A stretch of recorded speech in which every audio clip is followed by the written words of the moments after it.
Hi, friends. I'm talking about the reset. There you go. Reset the time back to number 5 seconds. Hi, Mackenzie Hoffman.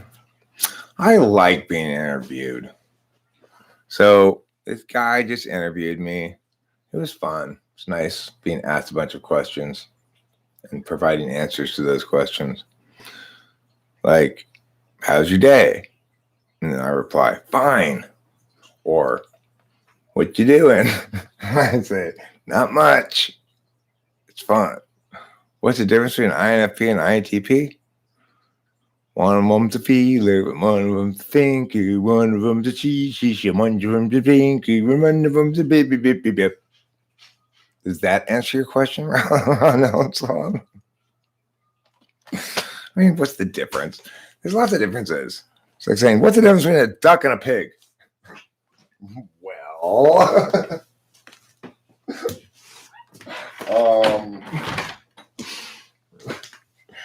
are you trying to decide whether you should throw this thing in the lake? I mean, what do you need to know for? I guess it's kind of relevant.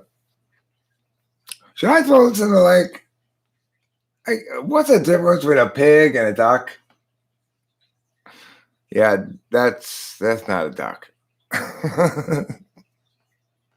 Don't throw it in the lake.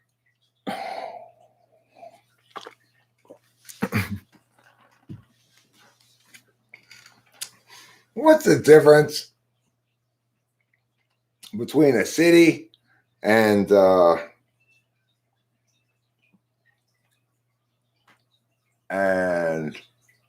delightfulness? What?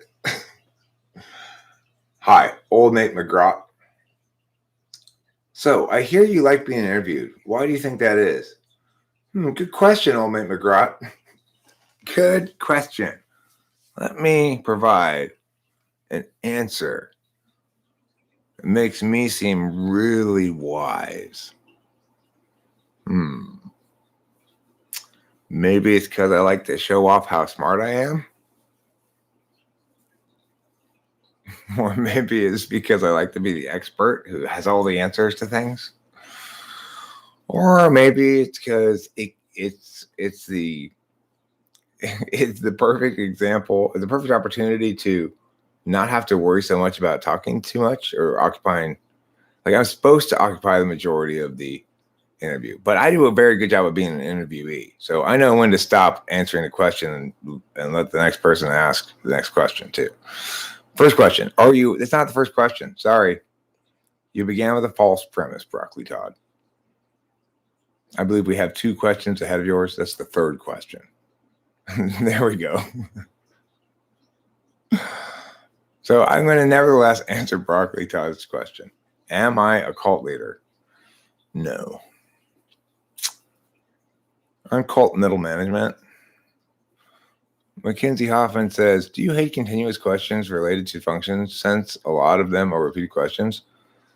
If it depends. I mean, I don't like questions like, what's the difference between INFP and INTP? That kind of question is just, I don't even know where to begin answering it. It's not specific enough a question, you know? Thank you for correcting your spelling error. It was really bothering me. I was going to give you an F, but now you get an A. All boils down to that one letter.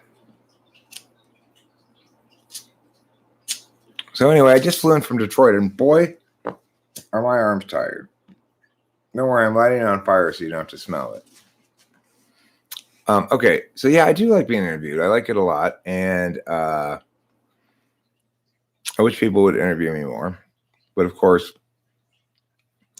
to be interviewed, people have to be interested in interviewing me, of course. A lot is still not a word. No, it's still 2 words. A better question is Jeffrey Dahmer an INTP? I don't know enough about him, really. I tend to avoid really dark shit like that. I don't really like to pay enough attention to something that unpleasant to draw conclusions about it. I had to experience a fair amount of that when I lived in Laverne, because my girlfriend at the time liked to watch a lot of those shows where it's a dramatization of a real case where somebody was murdered or whatever. It's like on Investigation Discovery or something like that. What would be the funniest type of MBTI debate to watch or listen to? ESTJ, INFJ debate? I mean, no. It's like, I don't find any kind of debate funny. Like, I find it all either necessary and acceptable, necessary but unacceptably done, unnecessary and therefore done unnecessarily, or just children playing pretend in the park, playing it. Now I'm Batman. Now I'm Dick Tracy. Now I'm. So I don't. The debate for me is not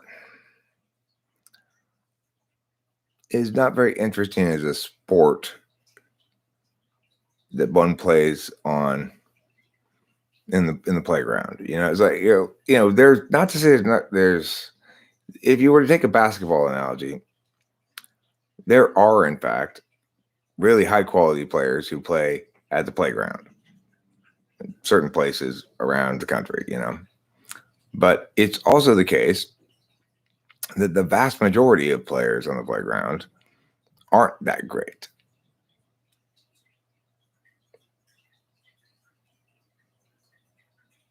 Why are you saying goodbye?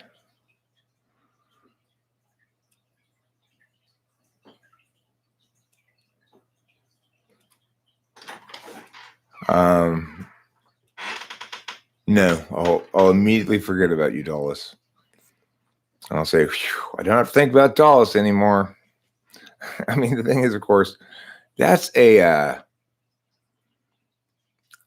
a quadra thing kind of too. It's like beta quadra people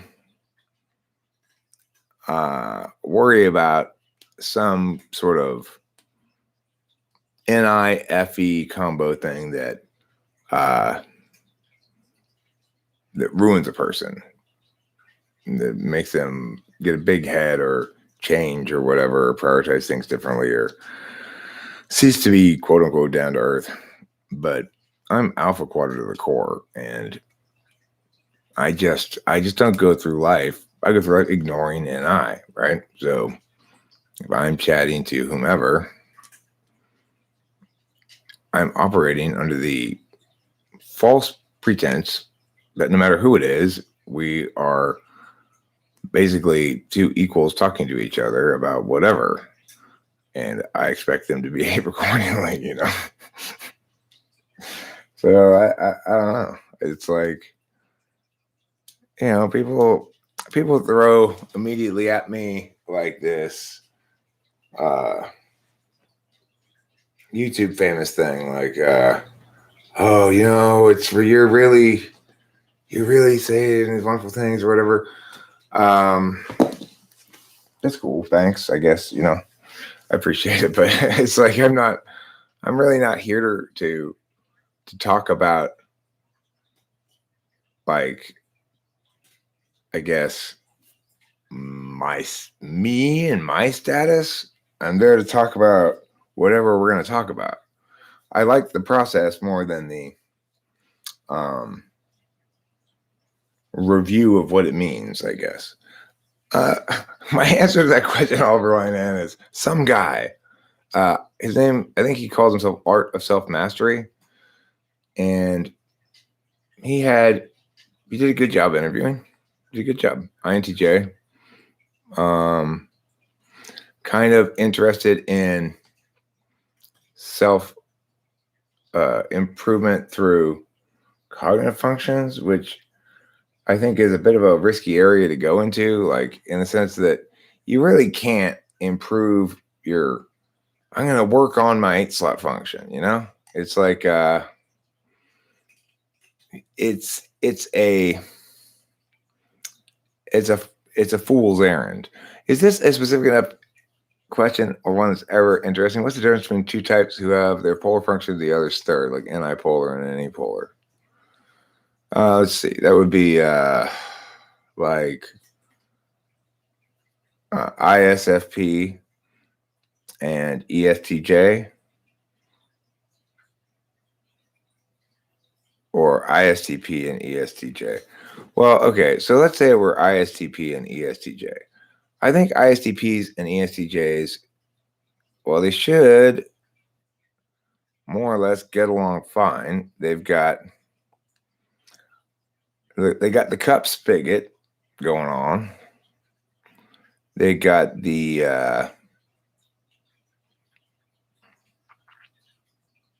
let's see what's in the middle. Well, they got your keychain and your I don't know. The thing is, they should validate on each other's. If you're talking about ISTP, they should validate on each other's absolute values. But at the end of the day, if my tool function is your countervalued and your tool function is my countervalued, then you're going to be criticizing each other a lot, you know? Now, if it's ISFP, it's still the same thing with the 6-2, so it doesn't matter, I guess. I would say they criticize each other a lot. If you have the mirror of the polars, if you mirror each other polars, they probably criticize each other a lot. How old is my child? 22.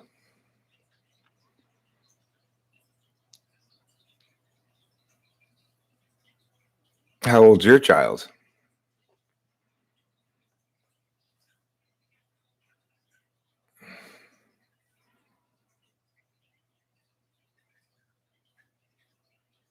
Yeah. Oh, yeah. You need that eye there. Otherwise, it's McKen's. Oh. Well, you know what they say.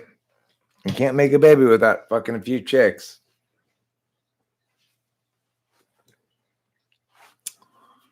Oh, wait. I mean, you can't make an omelet without breaking a few eggs. My bad. I got that wrong.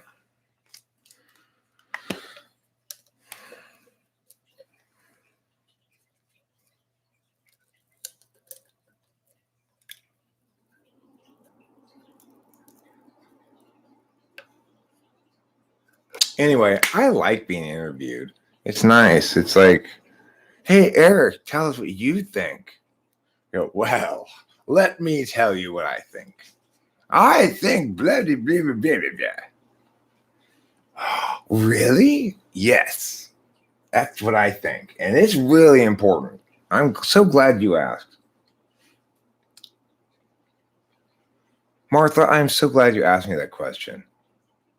In today's America, we face a lot of challenges.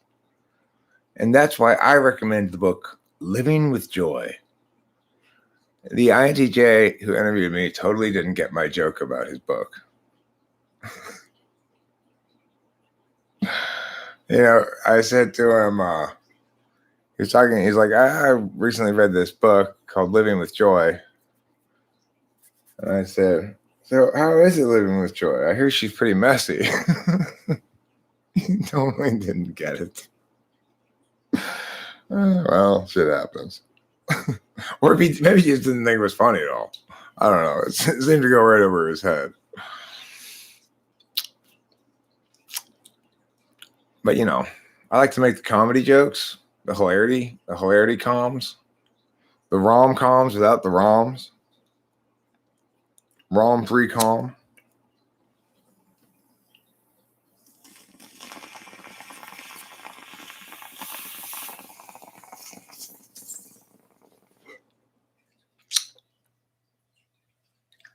I think Tally is a ISFJ stoner, possibly an ISFP stoner.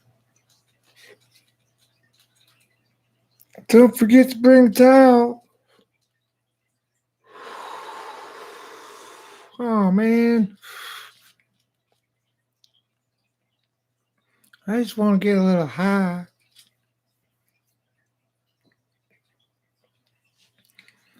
Just gotta. Oh, man, I'm so high.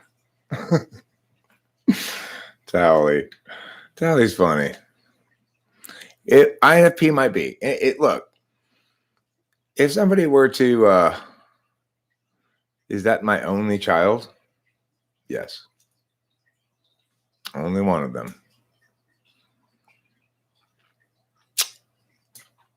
She's all grown up and flown the nest. How many children would you like to have, GM? And why are you so curious about mine? Are you an internet child researcher?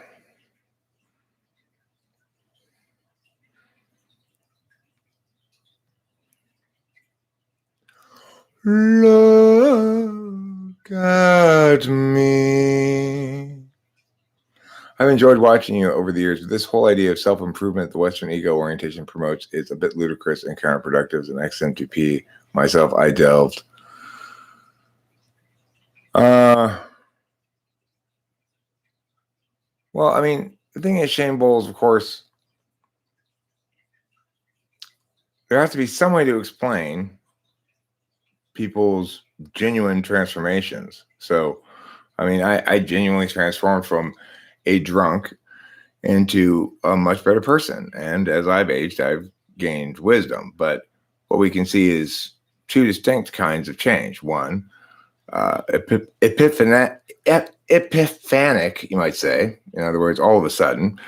And then the other, a gradual one that changes over time. Now, you might say that self-improvement over time is an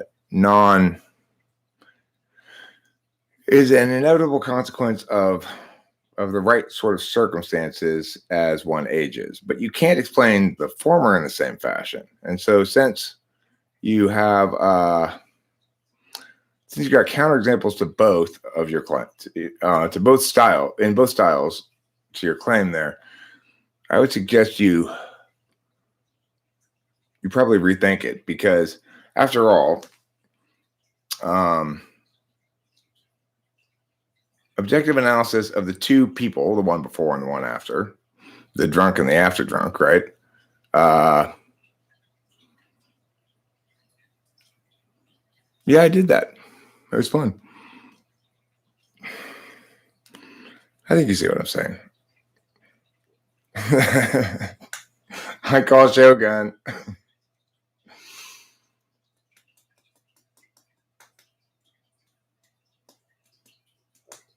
No, it didn't snow over here. There is no frog in my throat. Instead, I'm feeling spherical, and I would like to buy a boat. Paul Simon, I was going to respond to you and your question. I think I was going to say a sourpuss. I don't remember what your thing you said was, though. I just remember my posited possible response was a sourpuss. What did you ask in that comment or whatever?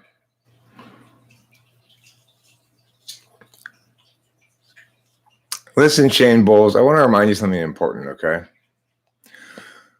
Everybody needs a little time away, just for a day, from the one that you love. Hold me now, Shane. I never want to say I'm sorry. I know you just want to come in here and tell me how everything's deterministic. But I've got to assure you, no. I agree free will happens infrequently, but it does happen. And to dismiss it as potential is to forsake one's own, or perhaps one better say, to abdicate one's own moral agency. Don't be abdicating your moral agency, Shane Bowles. Don't make me come over there and make you eat that abdication.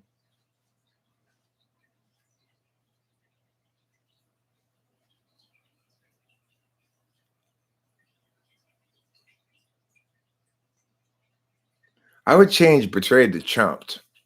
You will not be chumped. I agree with you. I will be taken care of and I will not be chumped.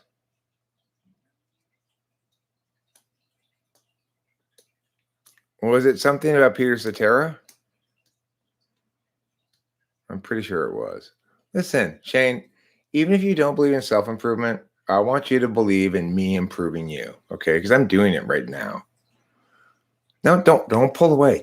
Shh. Don't pull away. Don't pull away. This is a healing fondle, okay? There. Doesn't that feel good? It's a healing fondle. Time is cyclical. Time is linear. I mean, the fact is, we experience causal time as linear, and we experience conditional time as conditional. Whether it is this or that, I don't know. Who cares? Doesn't matter. On a millennial scale, whoa. Well, who the fuck cares? OMFG. Is this a cult? Oh no, what cued you into it? What, how did I give it away? Oh no, guys, remember we were going to try to hide the fact that this was a cult, and Harshita Joshi picked up on it right away. You are a sharp one, Harshita. You are sharp as a tack.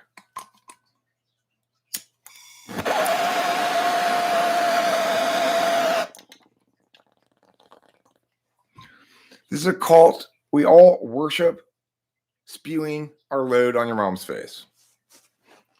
That's our prophet. That's our, you know what? That's what they call the pie horse of the apocalypse. When all the members of this cult spew all over your mom's face. Yeah, have some literature. Thank you, Tolis. Tolis is in charge of literature. He'll be handing out you pamphlets about how if you don't listen to me and all my crazy shit, then the world's gonna end. This channel does seem cultish. I'm not gonna lie. What in the world seems cultish about it? Like, do people have any concept of what it means to be a cult? Right? And in what way, in no way, shape, or form am I trying to take advantage of anybody? Am I trying to get you to give me all your money or tell you what to do or smother you in poo? None of those things. What am I trying to do? I'm perfectly happy to sit here and go pow, pow, pow, pow, pow, pow with everybody. I don't declare myself correct all the time. Okay. Oh, sorry, Harshita, Joshi. That healing fondle is a little something I call hilarity, okay? You weren't, I would also note that in no way, shape, or form, even if I had intended it seriously, could I actually fondle you through the camera. You remain and retain the dimension of unfondleability.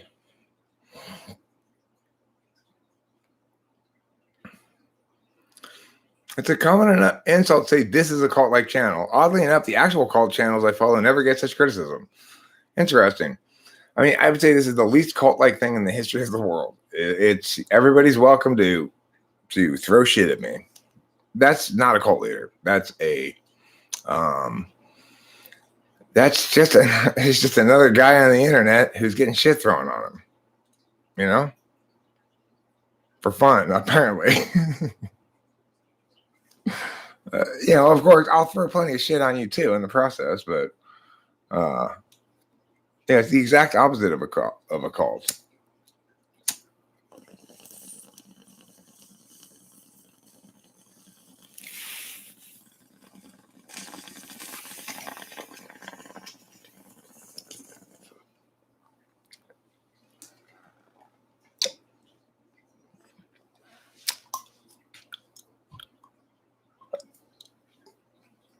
they use actually culty, I think, is teal swan.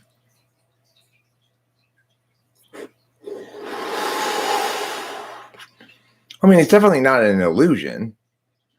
It's something that one appeals to in making arguments. So it's a status.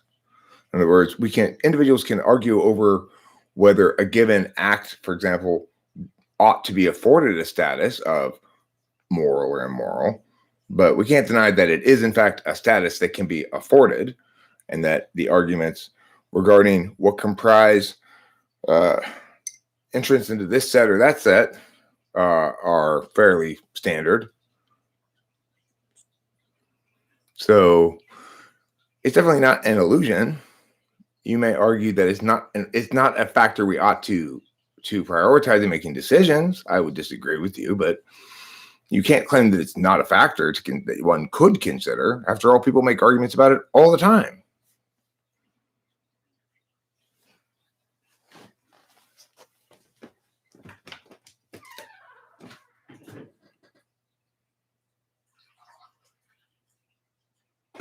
You're making arguments about it right now.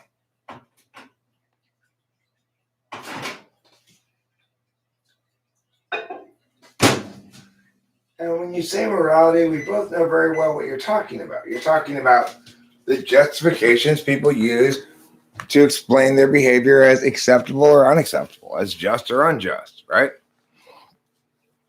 And you're saying, well, the thing they're appealing to isn't a real thing. It's just an illusion. Except it is a real thing. In other words, there is actually a difference between my stealing your car and my purchasing your car from you. Those are actually different things. And the claims and warrants being made on moral arguments involve distinctions like that can actually be made. So it's like, because it's language, it's illusion. No, doesn't work like that.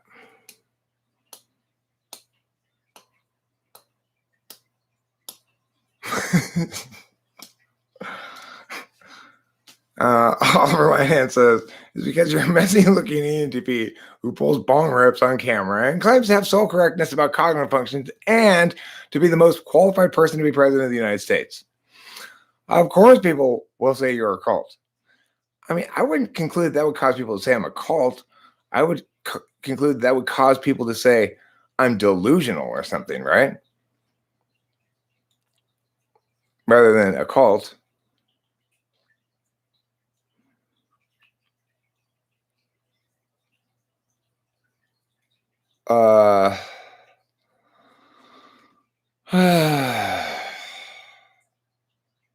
What's wrong with it?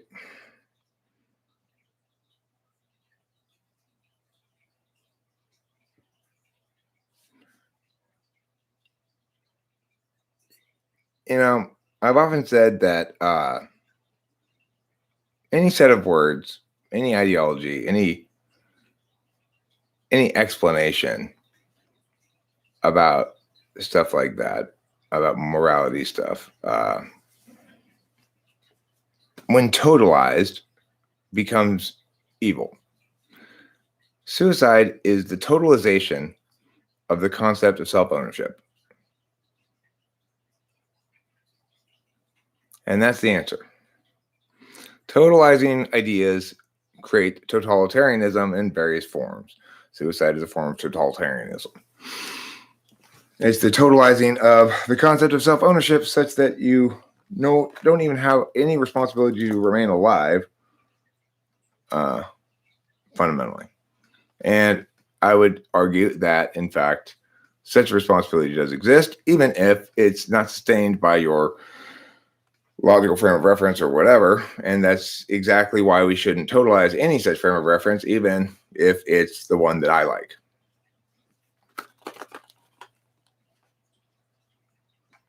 "90-Day Fiance." You know what? Why 90 days? What is this? The 100-Year War? Let's get this shit over with. 3-Day Fiance. "Hi, I'm Eric. I'm Mary. Let's fuck. Now let's marry." Okay. Boom. There's all three steps of it.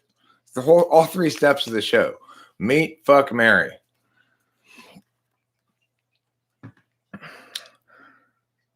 Yeah. So look, in other words, when there are circumstances when self ownership takes priority because only self can have the experience.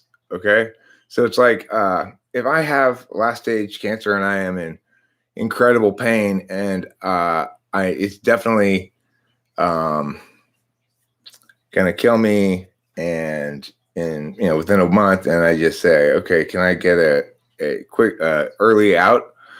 That's a very different kind of thing that you're talking about, and there really should be another word rather than suicide for that. It should be euthanasia. 3-second fiance. I like that idea. 3-second fiance. I mean, I don't think you can justify it with your current state of mental well-being because there is to reality the following quality. Everything in a person's life can switch on a dime between one day and the next from single little things. Rachel spent 10 years in New York under very difficult circumstances, being subject to basically ongoing ontological assault by people whose cognitive function stacks made them oblivious to, in a lot of ways, to what they were doing to her. And it included for her, no doubt, a lot of mental, emotional, ontological pain. But that persisted for 10 years. And then one day, I broke up with my girlfriend. Made clear I was looking for a new one. And tried talking to a few chicks, and I didn't like them. They didn't stick or whatever, or they didn't like me or whatever, and then looked into Rachel, and now her life's entirely different. So it's a completely different life. She was in this place where there were all these various narratives surrounding her and her family and everything, right? That she was losing all of the battles and all of the stories associated with them. And then, like within a week or 2 weeks, her life had changed entirely. And she still had mental illness issues. But then by the 6-month mark of after us getting together, she had been completely, essentially cured of her mental illness, and rendered healthy, happy, and no longer forced to constantly be skittish,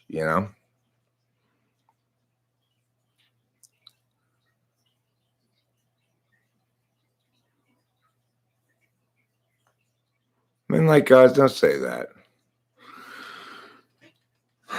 Scott Steiner, just saying the word in Japanese isn't going to make it, or giving a specific Japanese ceremony isn't going to make it any different. I don't.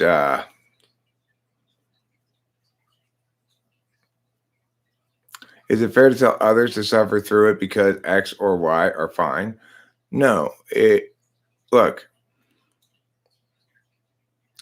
The thing is, sometimes in life one has to be selfish, but there's no way to be any more selfish than that. Because I know as somebody who had a childhood and teenage friend kill himself at 30, or 30-ish, that it's bothered me ever since. It's like it's a death that stands out among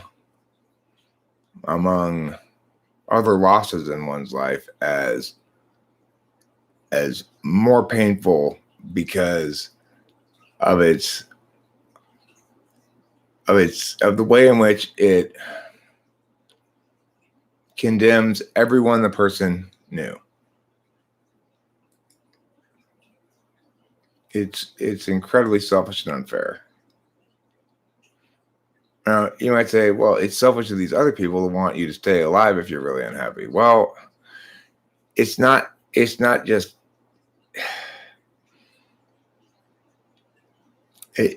basically it doesn't work like that.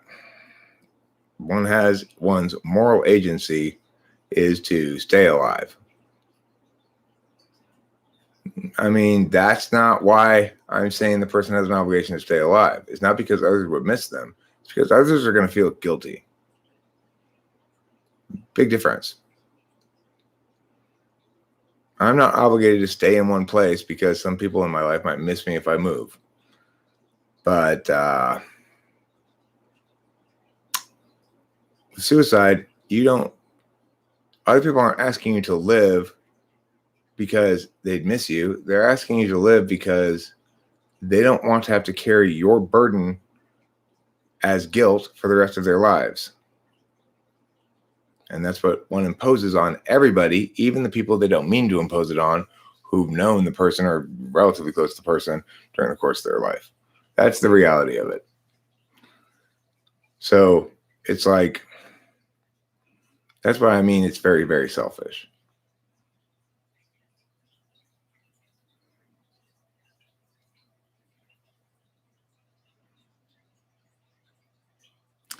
I'm saying that when an individual commits suicide, all of the people around them carry a burden of guilt going forward for the rest of their lives.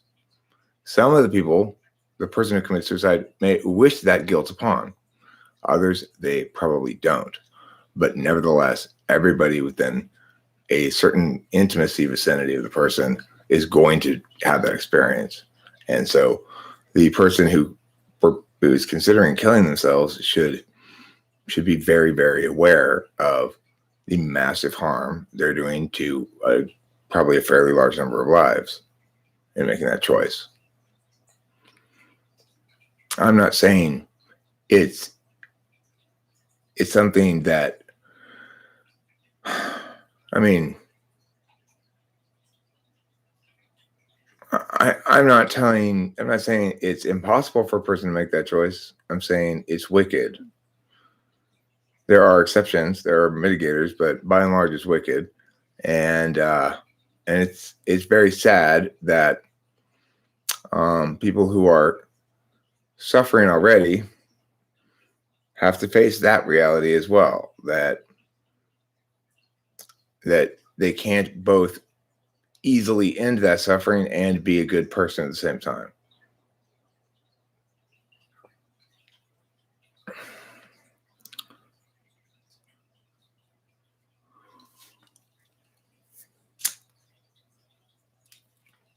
I mean, sometimes, it's like, let's say somebody's undergoing physical torture and they are supposed to keep some secret or whatever, but they give it up under physical torture. You understand, right? You totally understand. And that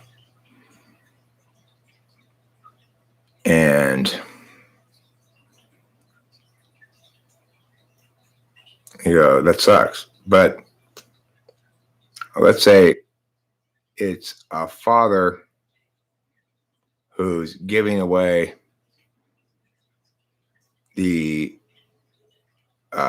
location of his hiding child so that they can torture that child. Well, then you're a little bit more, maybe even though he was being tortured, he shouldn't have given up the information, right? That's a hard one to say. That's physical torture. Now, emotional pain is, I've been in great emotional pain before, but to say that it has the same kind of urgent pressure, it places the same kind of urgent pressure upon a person as physical pain does, is simply to lie to oneself. And so it's much less adequate as a justification for immoral acts. I'm not killing myself. I am engaging in a behavior that has been proved to be at least somewhat unhealthy. I mean, I think that Anthony Bourdain was depressive in general throughout his life at different ways.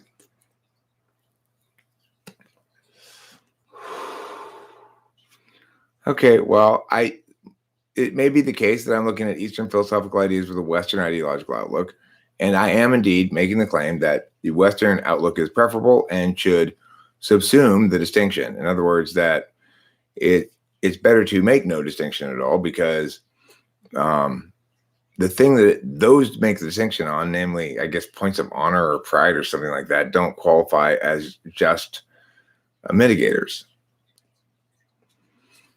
But I also think that the person we really should blame for Anthony Bourdain's death is his horrible, horrible woman. What's her name? Italian lady. God. Today's topic, in part, in both live streams today, has been countries without a re. We talked about Meghan Markle earlier. Anthony Bourdain's wife is a Meghan Markle. A country without a re. I mean, absolutely, my morality is influenced by those things. That doesn't invalidate it. My point is, there are only certain kinds of normative or moral arguments that do universalize. And there are others that require contextual factors to determine. So we need to make that distinction. And based on that is what I'm saying, that the distinction ought not be made, that's creating a paradigm of human created values that run afoul to fundamental morality, whatever source you want to put that towards. It doesn't really matter, So, in other words, it's not the case that either, number one, it's wrong of me to claim that the Western ideology is superior here in this instance. It's also not the case to say that my point has been any point answered here. So it stands. And it's also not the case that cultural relativism, the negation of cultural relativism, is just another way that Western culture is ignoring the truth that it's the same and equal as every other culture, and all cultures are the same, and what's moral is depending on what culture you're in. So in some cultures, it's fine to, treat women like chattel because that's how they believe is right. The fuck, the fuck is what one can say about that. Isekai Monogatari harem? I haven't seen that. I don't know what that one is.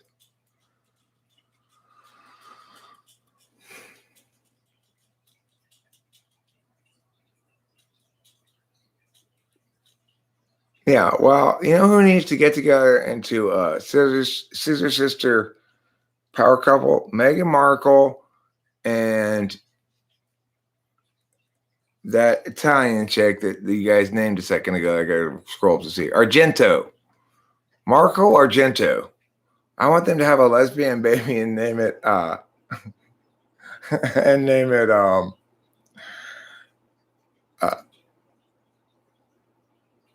let's see. I mean, its last name is going to be Markle Argento or Argento Markle. They'll have a big fight over who comes first, right? Their first name should be something like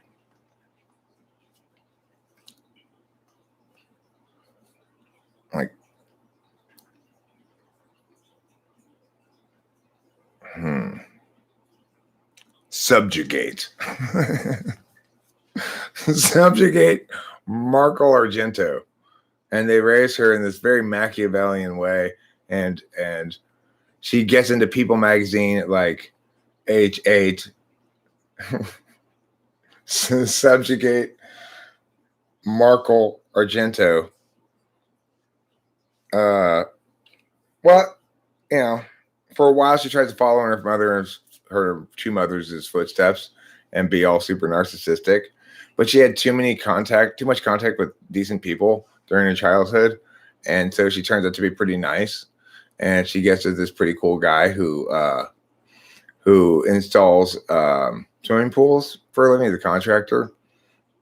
And she changed her name from Subjugate to Subjugate Me, because she turns out to be really a submissive, and this pool contractor guy has like a sex dungeon. What do you think about my story about Asia Argento and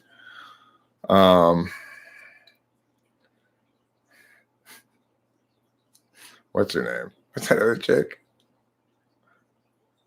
What is that other chick I was just talking about? Meghan Markle. Yeah. Megan Asia. Asian Mega. Asian Mega Marca Gento. Asian Mega Marca Gento. That would be their celebrity couple name. Like Brangelina, and then it would be Asia Mega Marcagento. Asia Mega Marcagento. You can skip the question. I'm not sure it's really important. Oh, it's important. Chris Chapman, I hope you didn't just denigrate the importance of your own question. Let's see what it is. Is it ever valid to respond to the existence of that tragedy with abdication of responsibility? What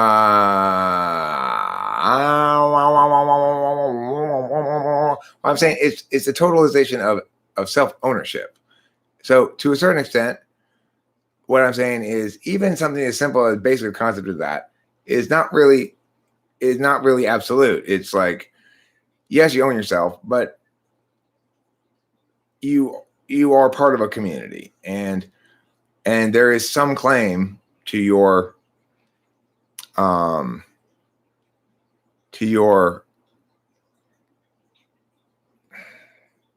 not fucking with everybody's maps like that. You know, that's basically what it is. People map out reality.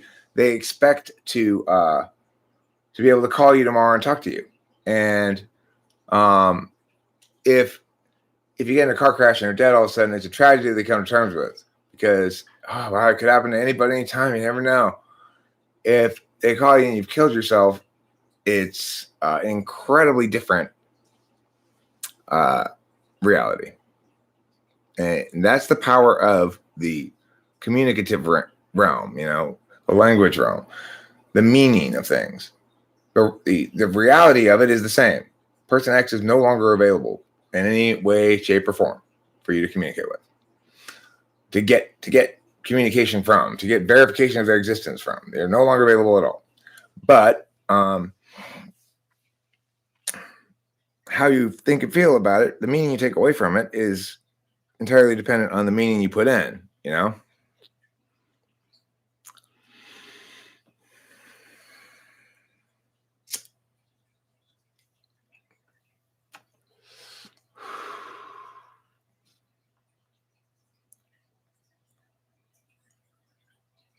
Okay, well, there's a difference between foundations in people for their own moral positions and normative frameworks.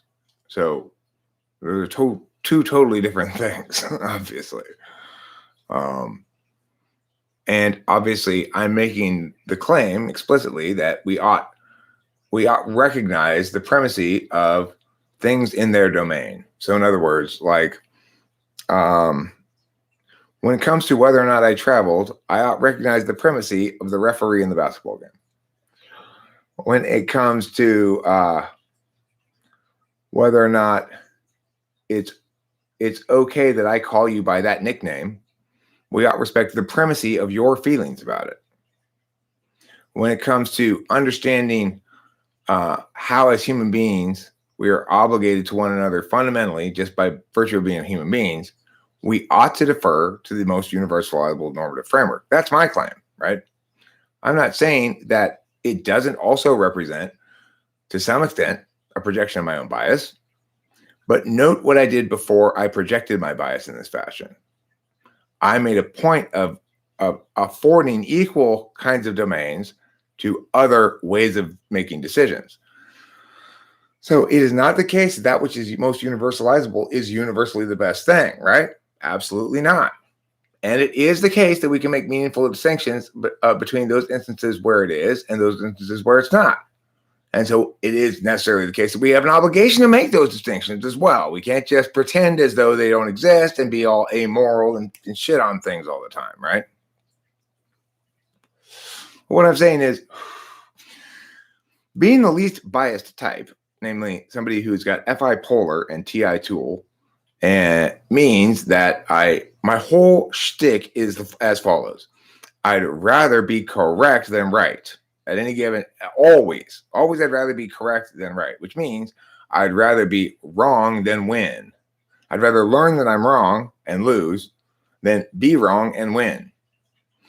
So since that's a fundamental mechanistic axiom for me, it is the case that I am most capable of explaining where things belong. That's my job, right? The idea of having a bunch of types is that there are configurations that are suited for different expressions of human being. I'm a meta-analyst. The expression of human being I'm suited for is providing the correct analysis of map-related stuff regarding territory-related stuff and map-related stuff regarding other map-related stuff. Now, that doesn't mean that all ENTPs are going to be in agreement. So the thing is, it is the case that we ought to use these approaches that I'm talking about to draw conclusions and to be correct about things. But it's not necessarily the case that simply by using these processes, you will be correct. You have to use them honestly, which means you have to have fundamentally underneath it the engine that I'm talking about, where you always prefer to be wrong and learn than be wrong and win. So being wrong and win means you're wrong, but you managed to talk your way out of it. You have to forsake that as a value. You have to say, no, I'd prefer to lose and learn something. That's number one. And you have to always prefer to you have to learn and practice to the art of never doubling down. And this is what I get incredibly furious when people do this in my life or near me or even I hear about it. It's like when you are wrong and somebody calls you out on it, don't double down. Go, oh, you're right. Okay, I'm going to have to rethink this whole thing here, maybe.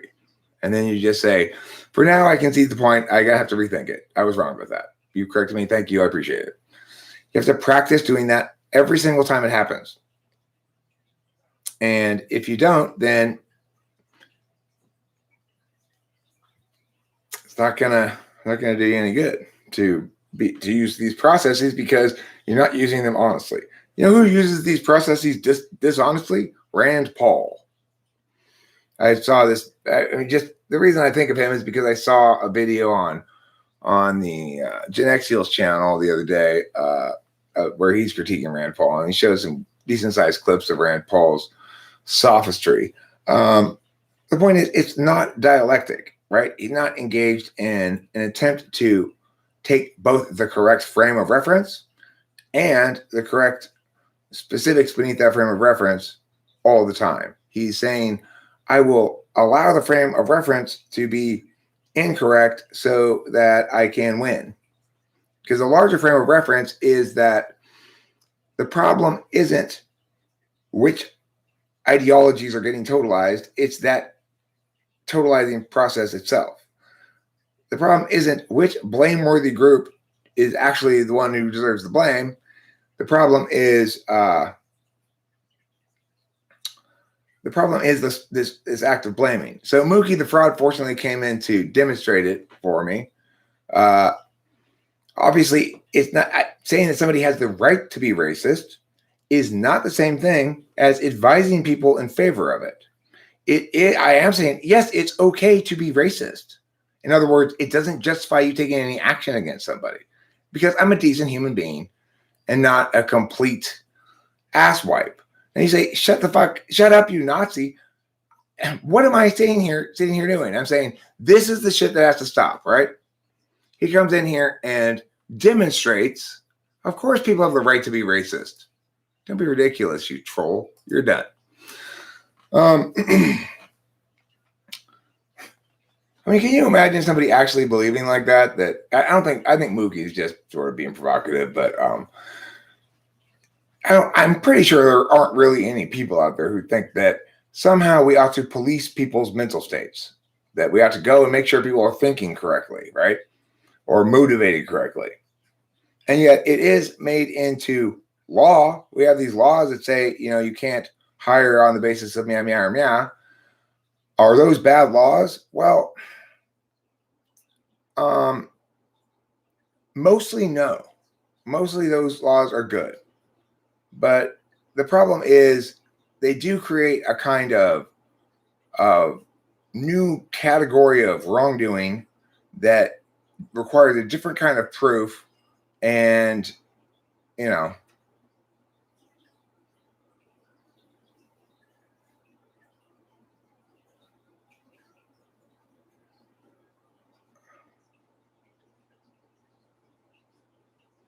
okay, Shane Bowles.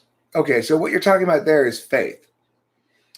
Correct. There are instances where it's important to willfully be wrong and accept wrongness according to your predominant metric, basically a logical framework. I'm someone who also has incorporated into my metaframe a magical thinking part to allow me to compartmentalize appropriately those instances where it's positive to be wrong. And I do so by converting those purported positions into behaviors rather than positions via faith. So yeah, you're right, and I have a mechanism in place to account for that.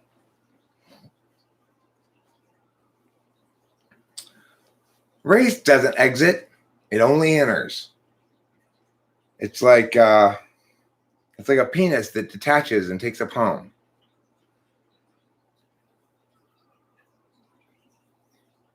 So there's no doubt that faith is a powerful tool, Shane, and I believe an important part of a fully balanced ontological breakfast. But that doesn't mean that I think one should be able to justify claims about universals with faith-based arguments. So that's why I ceased. That's why, fucking goddamn it, you put that word there, and I just went right into my brain. So it's like that's why I stress the importance of both the secular and sacred having their own domains, and they're being separate, because that's how one both sustains freedom of conscience on the faith-based side and sustains secular control over governance on the governance side. You have to have both, or you won't have a free society. You can look at any theocracy where the sacred subsumes the secular, you got a huge problem. You look at any society where the secular subsumes the sacred, like Soviet Russia, huge problem. You have to allow both to exist because they're competing. They're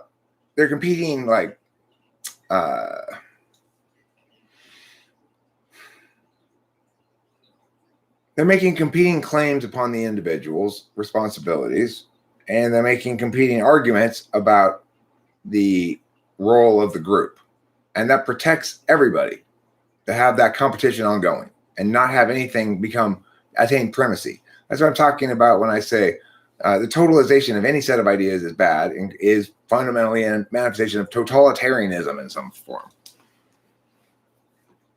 Well, what about this, Eric? Isn't this the totalization of some mechanism?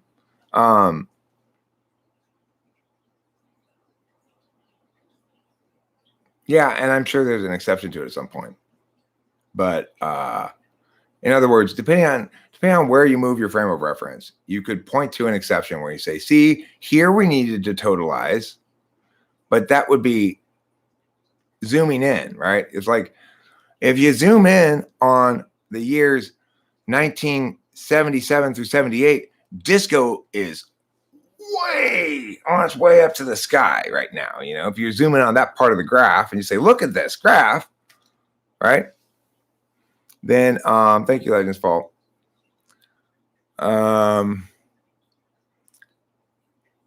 May I just point out that there's no cowardice in refusing to stand someplace and have defaming, false, slanderous insults hurled at you. It's not brave to stand there and waste your time with that. Instead, it is appropriate to say, this individual is incapable of engaging. Whose idea of race is complete? When I've heard the claim race doesn't exist, I've interpreted the most common distinctions based on race are not actually meaningful. Is that fair? No, I mean, what I mean by race doesn't exist is it's a faith-based behavior. It's not actually anything else. It's magical thinking. Just like God, right? It's magical thinking. Now, I don't say God doesn't exist, but I do say race doesn't exist. And how do you know something's magical thinking? Because nobody can define it. That's how. Nobody even attempts to define it. So that's how you know it's magical thinking. It's just that simple. And the reason you can't even begin to attempt to define it is because if you do, HBD, okay, well, how does he define it? I don't know who HBD is, but the point is, a real definition will be susceptible to questioning. So somebody who has a real definition of race will be able to answer the following questions. How many races are there? How do you make a determination as to which race someone is second, what indicators do you look to establish somebody's race? Number 3, if you have a mix of indicators, which race is determinant? Are some indicators weighted more heavily than others? Number 4, does this link to anything concrete, or is it just an arbitrary line being drawn in a series of spectral possibilities that is sometimes fall into groups because of ancestry? And number 5, how do you distinguish between ancestry and race? How many races are there? And people cannot answer any of those questions. Because why? There are no answers to those questions. You know who else defines race? Well, the U.S. Congress defined a white person in a law back in the day, and it's hilarious to read it out loud. If you want me to, I will. It's hilarious. It's so absurd. It makes very clear how incredibly ridiculous the concept of race is. I mean, the thing is, don't get me wrong. It does exist because it's the thing that enables me to be fluidly transracial. My identity is I'm a fluidly transracial man who changes races from day to day and hour to hour sometimes. Harshita Joshi, if you were really Japanese, can I just say the following thing to you? Atakimasu and so desu ka.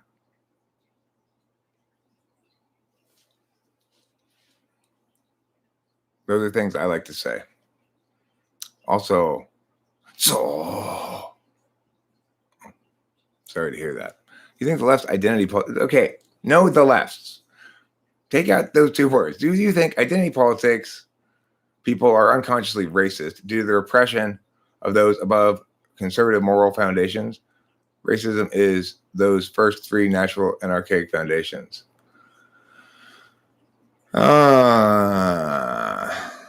I mean,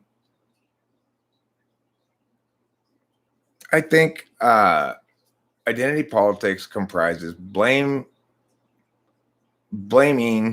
run amok. Children run amok. You know, it's like what I keep saying is correct talk about politics does not include a blame portion.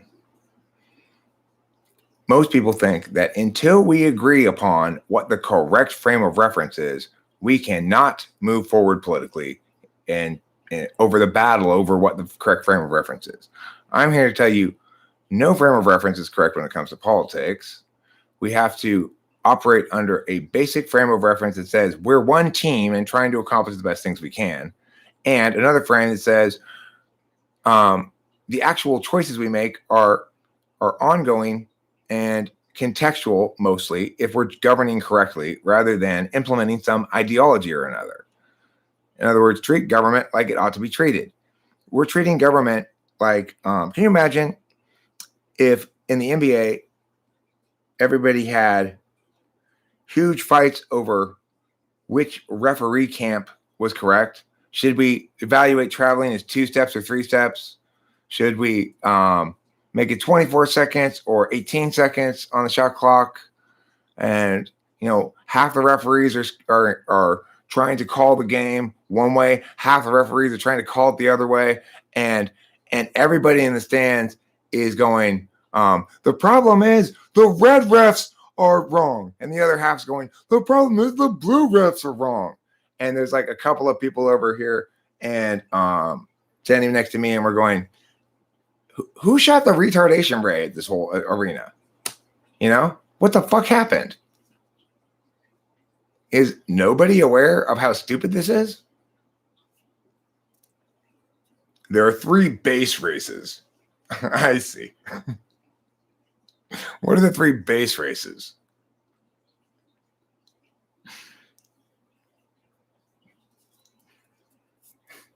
White, black, and yellow. That's it. Okay? You're one of 3 things. You're one of 3 colors. Get it right. You're white, black, or yellow. God. What about Native Americans? They're yellow. Okay. What about Egyptians? They're black. Well, what about Greeks? They're white. I see. And Chinese people, they're yellow. Oh, I get it. And Mexicans, they're yellow. It seemed more like, what? How many base races are there again? I thought we only had yellow, white, and black. Do we now have red and brown and stuff? Somebody's got to explain this to me. They're subspecies. They're different species. They're lesser species, right? Let me guess. Some of these subspecies are better than others, right? Let me guess. Fucking people with their make-believe nonsense. What nonsense? No, they're not races, okay? There's no such thing as a race. There may be, in fact, distinct pools of ancestors that are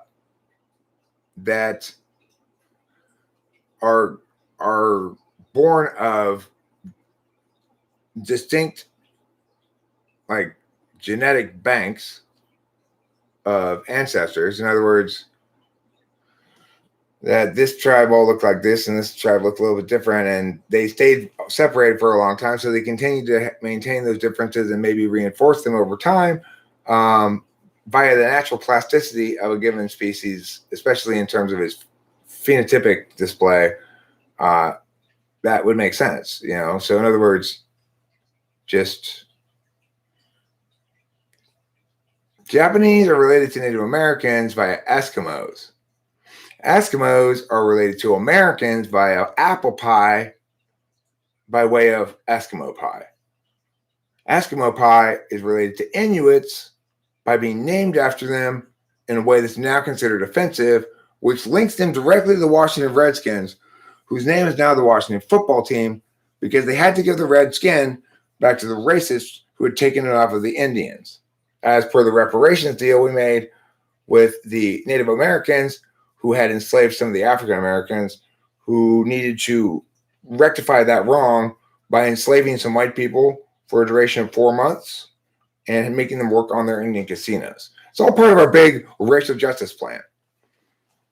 There's an additional sort of a side project involving smallpox blankets, populations of Native Mexicans, giving it to politicians in the city who then are required to sleep, like the president, vice president, whatever. The more Spaniardy Mexicans are required to sleep with the smallpox blankets, and then their pilgrims come down, and instead of feeding the Mexican Indians turkey and corn, the Mexican Indians make the pilgrims eat bean and drink tequila and wear sombreros, and they take pictures of them and post it on Facebook to humiliate them.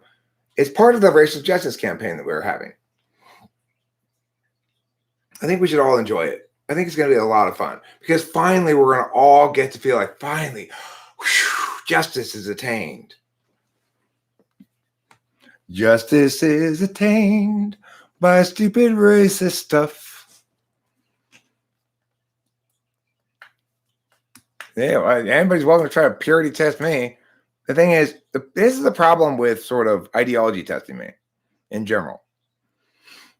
Whatever your ideology is, the parts of it that are correct and they're good and just, the parts of your stupidity that are sourced in some original good justice, I'm assuming people aren't sourcing their stupidity in just straight out evil sources, right? Whatever good and just thing that you are sourcing your moral high ground from, I uphold better under it than you do. So to the extent that I uphold under your framework less well than you, it's the part of your framework that's wrong. To the extent that there's a part of your framework that's right, I'm going to uphold better than you under it. So I don't worry about such people. I will always defeat them.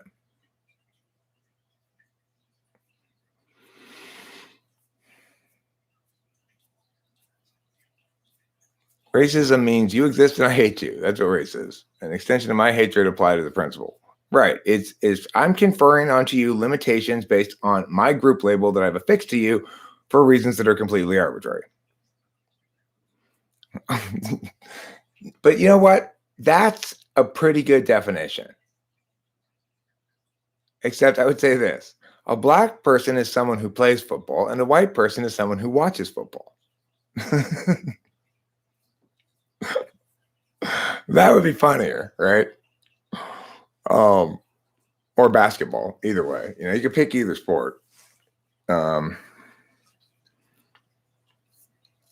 would be funny. That would be a funny joke.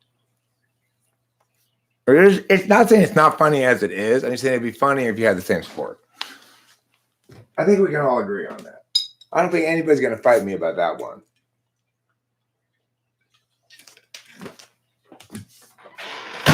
Unless Muhammad Ali's here, he'll fight you about anything.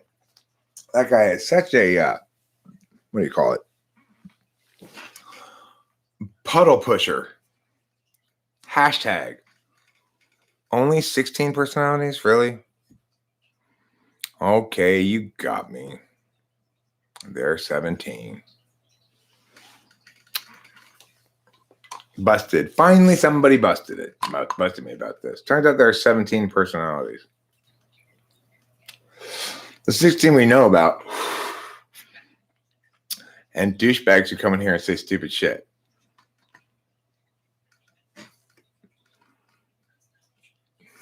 Yep.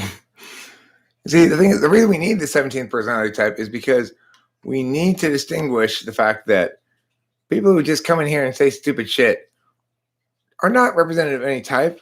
They're just, by them in and of themselves, just asswipes, you know, who choose to spend their time being asswipery. That's why we need the 17th type. It would be the good name for a horror movie, too, the 17th type. God damn it, asswipes around here again. God, this guy is fucking stupid. You know? Can you imagine, like, a horror movie where the bad guy is one of the trolls come around here and he just keeps running up to, I'm the main character, he just keeps showing up in my life going, freeloader. Or how do you feel about committing your whole life to an unproven theory? Oh, God, this guy again. This guy is here again. Right. Legends follows correct. Look, each of the 16 types has 512 subtypes. And each of those 512 subtypes also has 512 subtypes. I don't think you can count them for that, Legends Fall.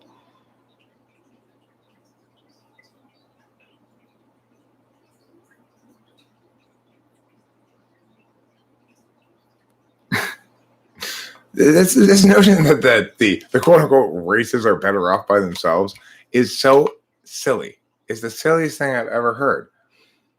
Imagine this. Imagine me at Queen of the Valley Hospital 22 odd years ago and my child being born and the doctor pulling out a color wheel and saying, I'm sorry, Mr. Strauss. She's a little bit too brown. She's going to have to go live in the Mexican section. You won't be able to see her ever again. Oh, no. You mean my baby was born Mexican? Ah, fuck. Well, I mean, you, my wife's white? Oh, that was on the old color wheel. She wouldn't be now. You better not.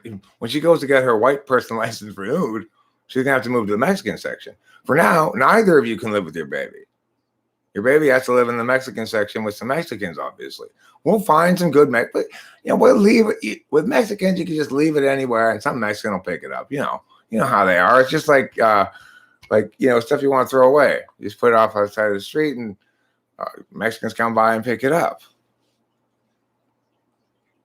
That's. Can you imagine how stupid that is? Like, how insane. There is no conflict between the races. People keep saying that there is some conflict between the races. Does anybody see any conflict between the races? I don't. I've never encountered any conflict between the races. Now in my particular neighborhood, there's a lot of people who speak Chinese and who I'm guessing self-identify as Chinese. And there are also people who I would guess maybe self-identify as white people as well. There are people who I'm supposing self-identify as being from India or Indian, like that, that this neighborhood comprises those three self-identifications. I have yet to see a single bit of conflict between any of them. Yeah, it's like, I cannot remember the last time I heard anybody or saw any indication of anybody having any kind of beef over race. They always have a beef over talking about race on the internet, but they never actually have a problem with each other in real life, right? It's like, I go to the store. I never have somebody go, your race, I don't like you. Your race is bad. I never have anybody ever say that to me. I've never heard anybody say that to anybody else or anything like it. It's silly. It's insane. We all do business with each other, That's the bottom line. We all do business with each other. Why would we have problems with each other? Often we're friends.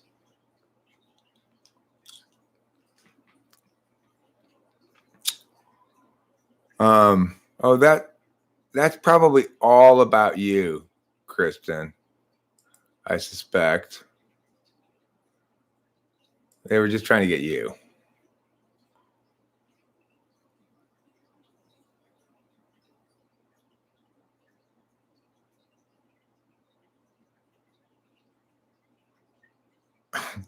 Will you guys stop including race war in this live chat? You're going to get me YouTube flagged or something.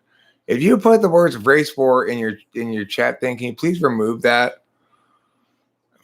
I mean, the thing is, of course, anybody who would watch this would who's quietly prejudiced and hate each other. It's so ridiculous.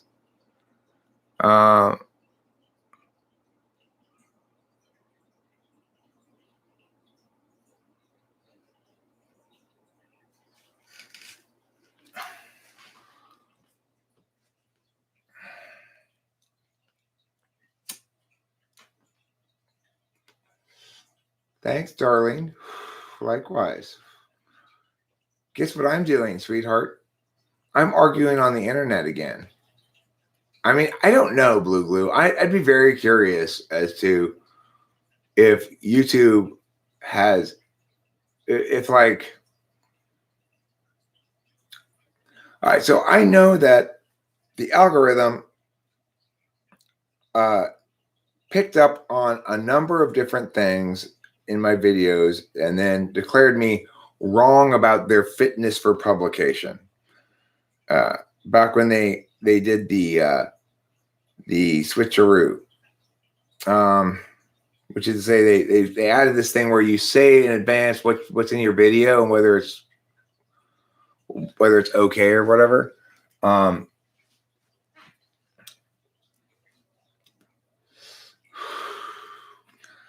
And I had each of those.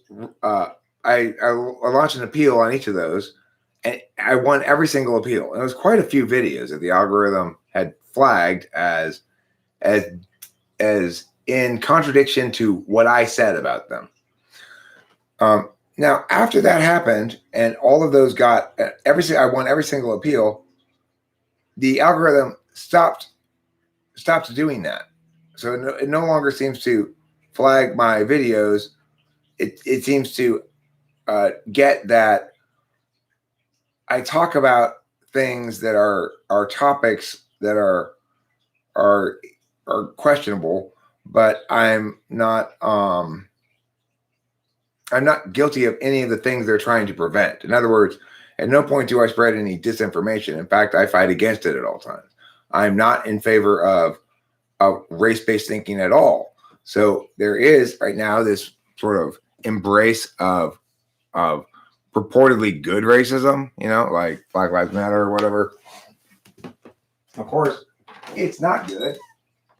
It's not even at all good. It's the same as every other kind of racism. It may be less directly attacky, I guess, but it's nevertheless insidiously bad and evil because, as I've discussed before, it undermines the capacity of people to engage the issue on any kind of real level. That's the basic problem with race, is whenever it's used as an argument, it prohibits people from engaging about any topic on a real level.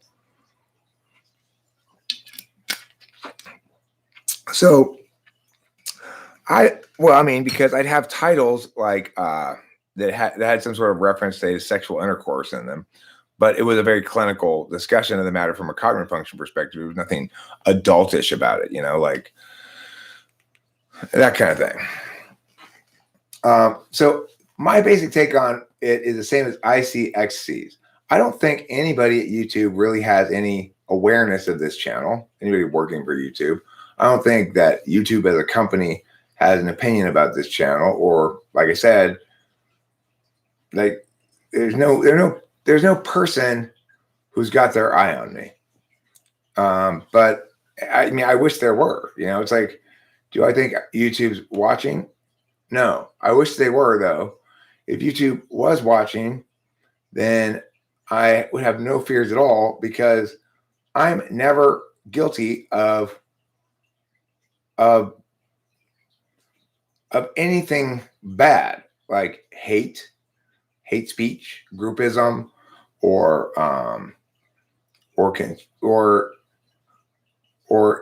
disinformation, enough gullibility that I end up spreading disinformation or anything like that.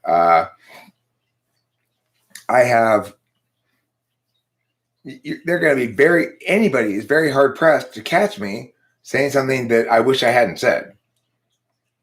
It's like I either made an authentic mistake, said the wrong thing, and corrected myself was corrected because I was wrong factually or something and needed to be corrected. That's possible.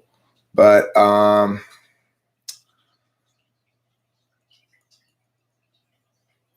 mugity meow, mugity mew. So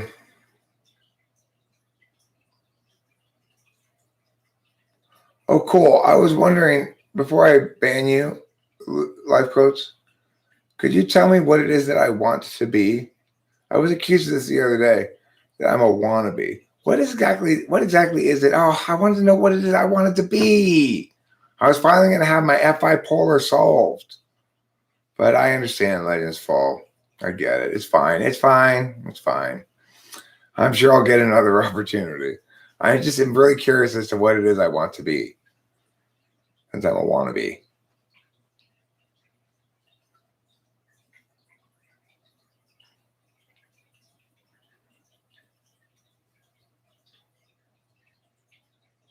Yeah, I mean, I basically think that ICXC is correct that they don't care, or don't even know enough to care, but not because it's a personality type channel. Because the fact is, this is primarily a live streaming channel, and most of what I talk about in most live streams is not cognitive functions. So it's not really a personality type channel. I would say at this point, the majority of what I do is actually completely unrelated to typology. We're talking about race right now, you know. This is much more common.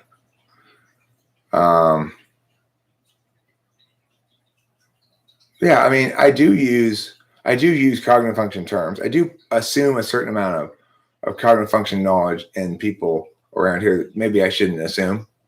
But regardless, it's kind of only, you know, if you don't understand the jargon, that's fine, because it represents a very stark minority of any conversation about something like race, you know.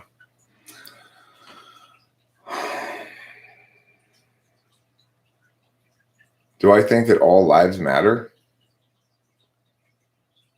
I think the matteriness of something is stupid to talk about.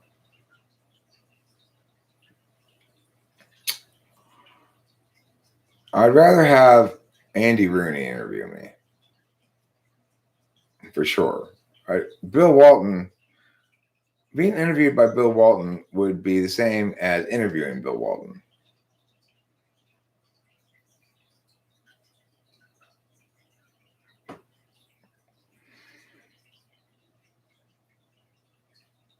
Primary cortex, precortex, frontal lobe.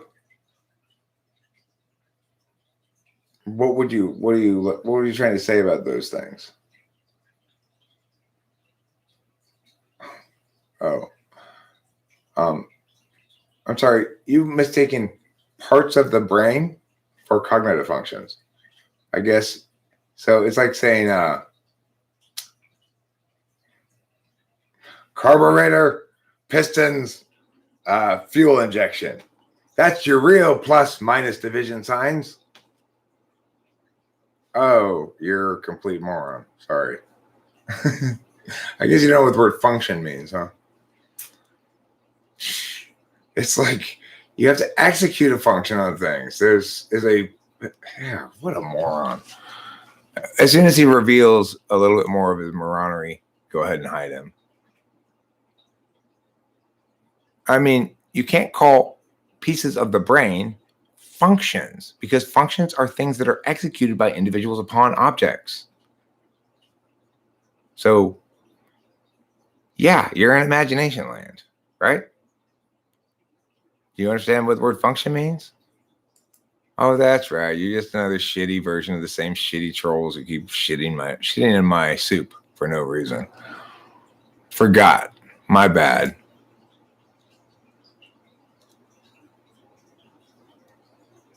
All lives matter is just as dumb as BLM or WLM or Blue. I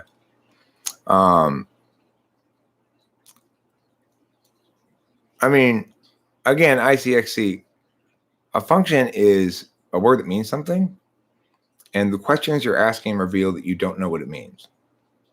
Or the much more likely truth, you're just another version of Cloud shitting in my soup.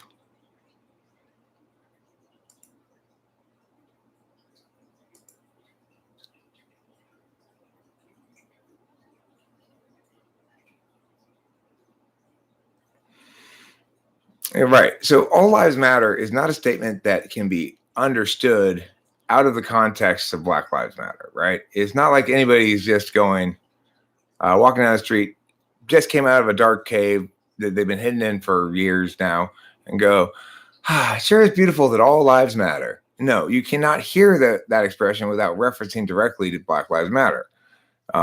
So it's just it's an attempt to frame-walk somebody in a question. Black Lives Matter is an attempt to also frame-walk a question. I mean, who knows who that was? I just say, basically, cloud represents a word that I use to refer to a kind of bad faith fakery that is a specific flavor of bad faith fakery. It's not really about cloud, actually. It's just a term that I use to refer to his variety of bullshit, I guess. He's the most standout example of it, so I just use him as a reference point, I guess. Right. Kind of like how Antifa says, how dare you oppose anti-fascism? Right. The answer is, I am so anti-fascist, you wouldn't believe it. Which is why I really made mad by your lie of a name, you fascist scums. You know? When fascist scumbags like you try to use a lying name to fool people into thinking they aren't fascist, that makes me mad because I'm actually anti-fascist. He just continued doing the same thing. It's like it was just the one thing I've learned in general when dealing with the ESFPs is it doesn't matter how honestly they say and mean in any given moment. Like, okay, I'm gonna really try to make an effort, blah blah blah blah blah.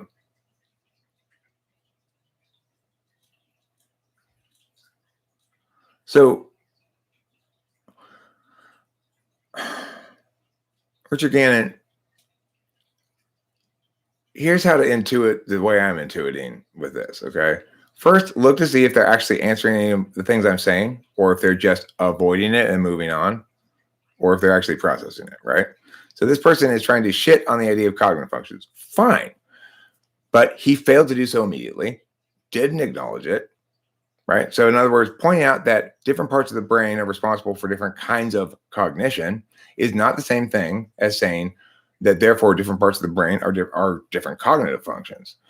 The fact that a cognitive function has locality doesn't invalidate the idea of a cognitive function, it reinforces it. So the person's being entirely disingenuous in his argumentation, right?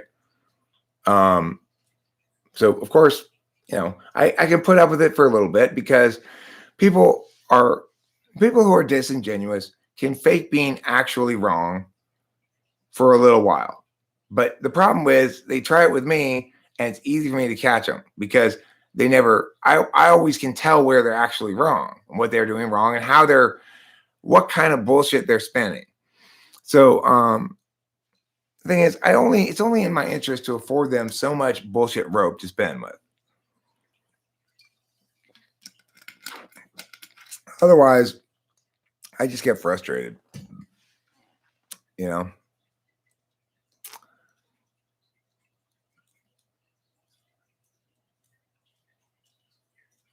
Speaking of, I like that quote too.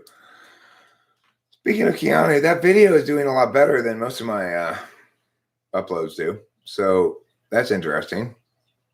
In terms of views, not necessarily in terms of likes or comments or whatever, which suggests that I think YouTube's going to determine that it's clickbait in some fashion. But maybe not if people watch the whole thing. I'm not sure.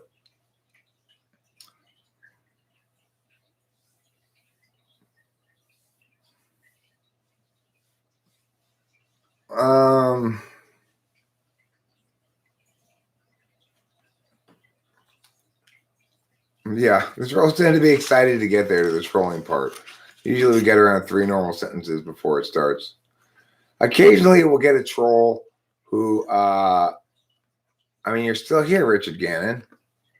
You don't prove the negative. You just continue to fail to prove the positive. So what I'm saying is, a good troll will engage in a lot of foreplay. But the problem is that makes every good trolling instance ultimately a net loss for the troll, right? Because they got to put a lot of time, and I won't let them. Once they revealed that their presentation itself has been a lie heretofore, and start getting to spitefulness, I won't leave them around for very long. So it's always a loss in terms of sort of time or I guess investment, for the trolls who do it well. So mostly they don't have that kind of patience, and they're hoping to frame walk me, right? They're hoping that they're going to catch me off guard. They're going to get me comfortable with them, believe them who they are, and then they'll make an argument they won't be able to answer, and then they'll have me sputtering and blah blah blah blah blah blah. It actually, literally never happens. they never succeed. You know, they all think they're going to, and they never do. I'm always on top of it way before anybody else points it out to me. Sometimes people go, you know, watch out for me. Yeah, occasionally I'll miss one, but usually I'm just withholding judgment. At least potentiated that it might. People can get away with lots of dickish behavior here. That's the thing. Is it's a clear binary. It's a clear motivational binary. People who are genuinely mad at me, who genuinely want to critique me for shit because of something specific I said, they can rail away for a lot of time before I do anything. It's when no, well, I actually backtracked from that a bit. I said, you know, sometimes I get caught for sometimes I'm fooled in the sense that I put as a low likelihood the means role and turns out to be a high likelihood. But don't think, Christopherson, that there's really ever a case when somebody new comes in that I don't have on my list of possibilities that they're a troll and that I'm not watching out for it. In other words, what they'd like to have happen, which is oblivious Eric obliviously takes them at face value and go, oh my God, that was a troll. You fooled me. That never happens. Formal Hot is the first example of it, but I wouldn't call him a troll. I think I have other explanations for it, you know? Like Formal Hot would be an example of what you'd have to do to completely fool me.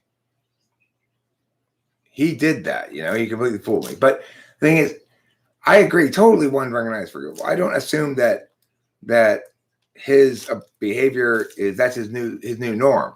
Although I will say this, every comment he's left since has been consistent with his message that night.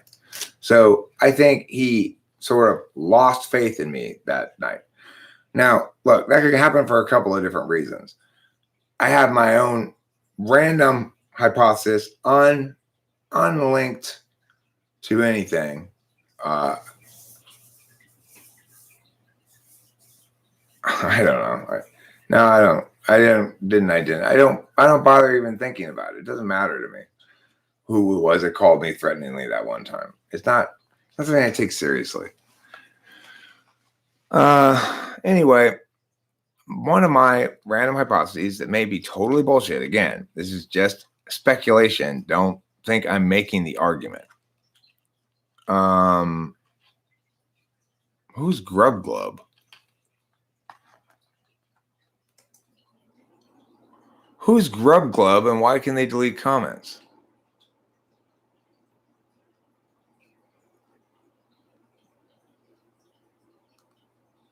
$3DR Nomad, did you delete your own comment there?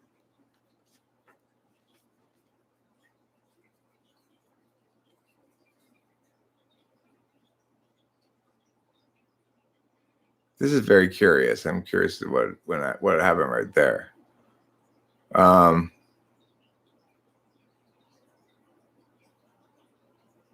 I don't even see him.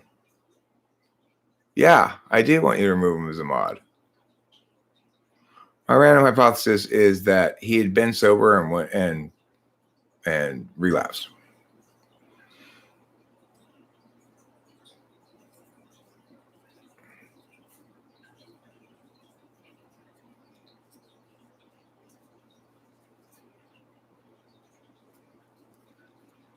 It's Grub Glub, I think. It's both G's or yeah,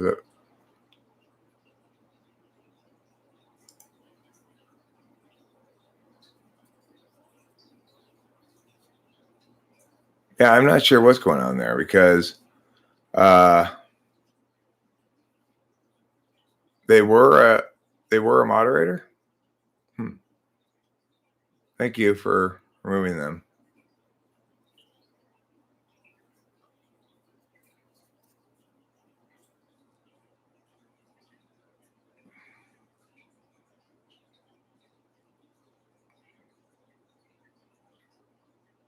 Okay, cool. Thanks.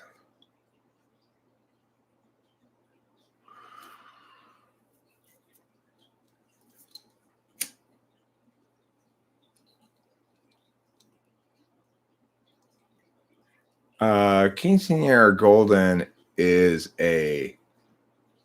additionally an, I guess, admin for the channel. I guess that's how you say the word. I'm not sure the title exactly, but she's not only a mod here, but she has sort of back end access to the channel, wrench powers for the channel as a whole. So she's my only one. She's the only person who does besides me. But yeah, you wouldn't guess that she was that special, would you? I totally forgot about that, frankly. Which is great. So she can get back there and do whatever she got to do.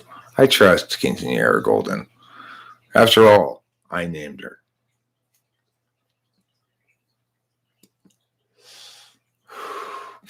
What's most likely, here's my most likely explanation, Winston's mom, about that phenomenon, is that it was somebody who asked to be made a wrench to put a link. I made them a wrench temporarily. They put a link, or I made them a wrench temporarily, and they just disappeared, right? And I just didn't notice they never put that link. And it was just as a means of getting a wrench, right? And then,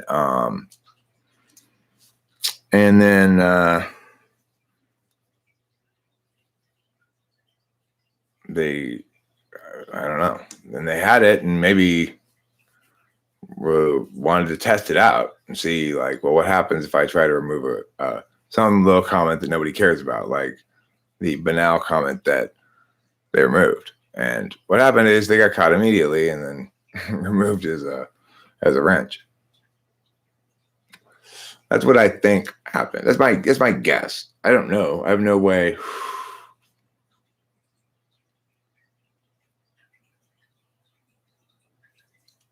I mean, the thing is, the problem is, whatever the moderator does here, they're only ever going to get away with doing one thing. If they had been smart about it, I guess they would have changed their name to Winston's mom, or ideally a wrench who doesn't come around very often, and then pretend to be that person. And yeah, that would have been smart, but they didn't do it that way. So that would have taken a little time to unravel, right? But again, I still evaluate things. Like if somebody removes a comment or puts a person on timeout or bans a person, Scotty Pittsford, no, never heard of him. It's like I still evaluate the things. So I suspect that pretty quickly around here, people would hypothesize that that's not really me, And so it is possible that, since I do occasionally give wrenches temporarily so people can put a link, it's possible that sometimes, take it off. He doesn't need them. Yeah, remove it. I don't know who that is. It's probably just somebody that I forgot to remove there. Okay, Winston's mom. You should have a riddle so we remember the answer.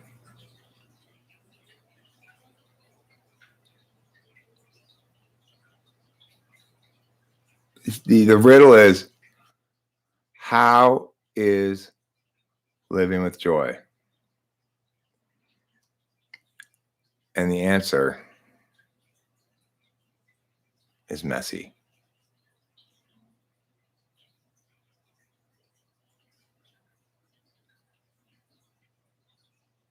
Or you could email me a different one if you want, because it's a reference to my earlier joke. Right. The safe word will be you telling me which side of Rachel's dad's penis the mole is on.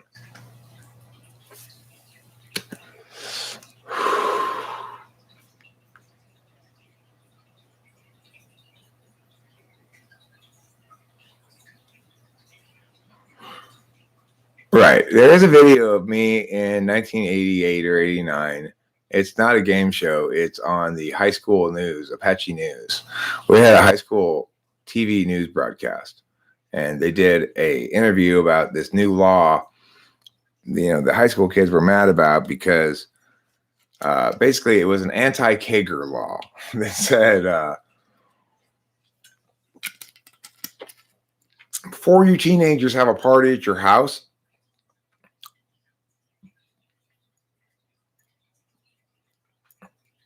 I really suspect it's if you don't see any other moderator things, my Google password's safe. I've got everything like multi-layer security.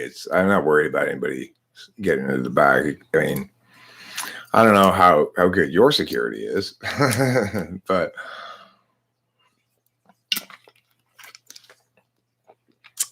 anywho, I'm gonna wrap it up. I haven't had dinner yet, and I'm hungry, and maybe Rachel's still awake. Maybe she wants to go crazy and go through Jack in the Box. That's a possibility. Wait! Okay, I'll wait. What am I waiting for?